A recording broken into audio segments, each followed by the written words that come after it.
ကဲကျွန်တော်ဒီနေ့မှာတော့ကျွန်တော်ရဲ့ challenge မြန်မာ page မှာပေါ့နော်အကိုတယောက်ကဖြော်ပေးပါလို့တောင်းဆိုထားတဲ့ cocktail လေးတစ်ခွက်ဖြစ်တဲ့ Long Island Iced Tea ဆိုတဲ့ cocktail လေးတစ်ခွက်ကိုကျွန်တော်နဲ့အတူတူဖြော်ကြည့်ကြည့်လိုက်အောင်စ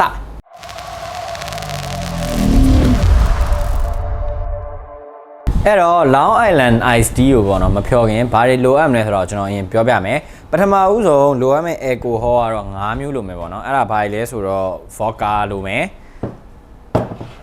ပြီးလို့ရှိရင်ကျွန်တော်တို့ white rum လိုမယ်ပြီးရင် dry gin ပြီးရင်တော့ sour tequila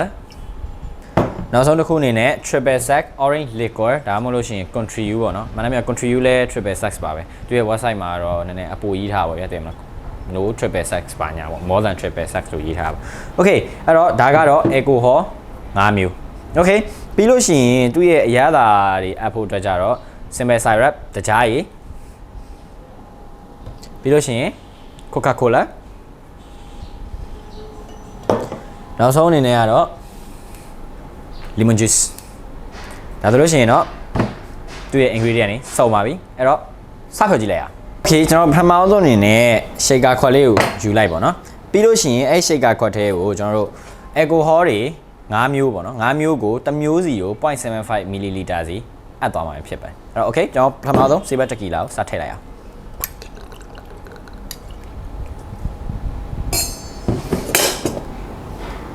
white rum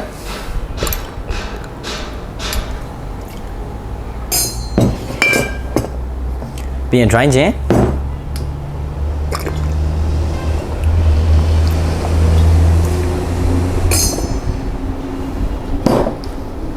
ပြီးရင် triple sec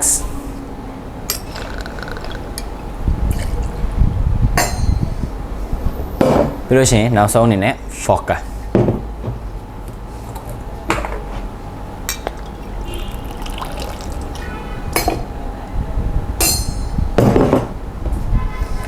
okay ဒါဆိုလို့ရှိရင်တော့ alcohol 5မျိုးအပ်ပြီပေါ့နော်ကျွန်တော်အခု alcohol တွေအပ်ပြီဆိုတော့နောက်တစ်ခုကအရသာတွေအပ်မယ်ပေါ့နော်ဒီ alcohol 5မျိုးလုံးကိုဒီတိုင်းရောပြီးတောက်မယ်ဆိုလို့ရှိရင်တော့အရသာအတိရဲ့အတိုင်းပဲ share ပြင်းပြီးတော့ share လစ်သွားလိမ့်မယ်အဲ့တော့ okay အရသာတွေအပ်မယ်အရသာတော့ဘာအပ်မယ်ဆိုလို့ရှိရင်တော့ကျွန်တော်တို့တကြားရည်ကို 0.75 ml စအပ်ပါမယ် okay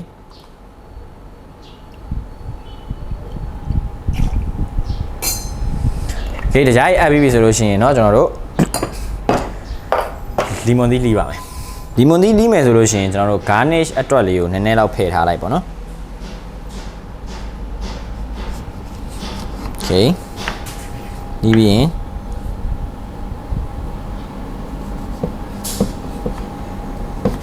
ဒီပိုင်းလေးကိုကျွန်တော် garnish တင်ဖို့အတွက်ဘေးနားခဏဖယ်ထားလိုက်မယ်ပြီးရင်တော့ကျွန်တော်ဒီမှာရှိတဲ့ဟာလေးတွေကိုညှစ်ပါမယ်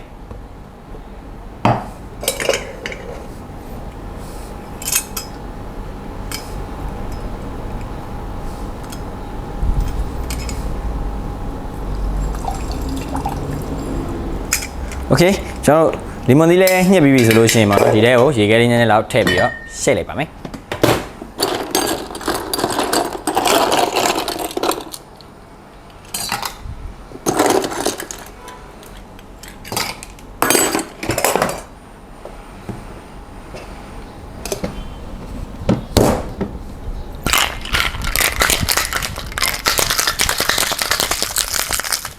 โอเคအကြိုက်တော့ရှိတ်ဆံမလို့ဒီလောက်ဆိုရင်တော့ရပြီပေါ့နော်အဲ့တော့အဲ့ဒီရပြီကျွန်တော်တို့ရှိတ်ထားတဲ့ဟာလေးကိုခဏကျွန်တော်ဘေးဖယ်လိုက်မယ်ပြီးရင်တော့ကျွန်တော်တို့ highball glass ကိုယူပြီးတော့တင်လိုက်မယ်ပေါ့နော်โอเคကျွန်တော်ဒါတွေတင်ပြီးပြီဆိုလို့ရှိရင်ဒီထဲကိုအရင်ဆုံးရေခဲထည့်ပါမယ်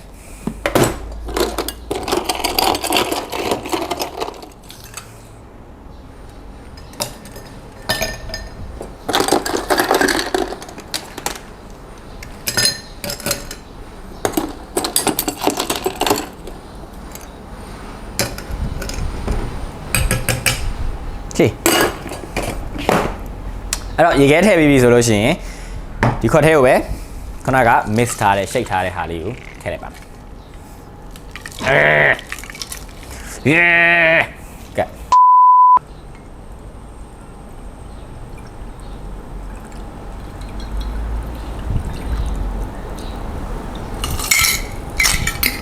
โอเค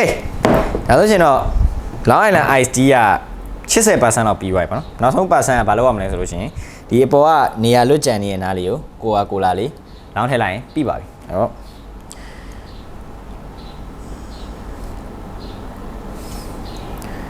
ကဲပြီးလို့ရှိရင်ကျွန်တော်တို့ garnish ကိုဘယ်လိုလုပ်မလဲဆိုတော့ခုနကကျွန်တော်တမယာလီမွန်သီးပေါ့နော်တမယာသီးမဟုတ်ဘူးလီမွန်သီးလီးထားတဲ့ဟာဒီလိုအပိုင်းစားလေးကိုဒီပေါ်လေး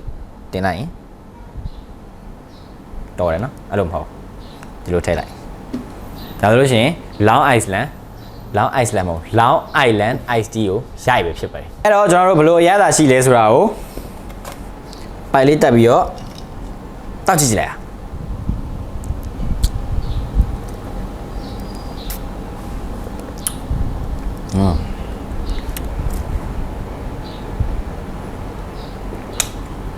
ဆောင်းမိုက်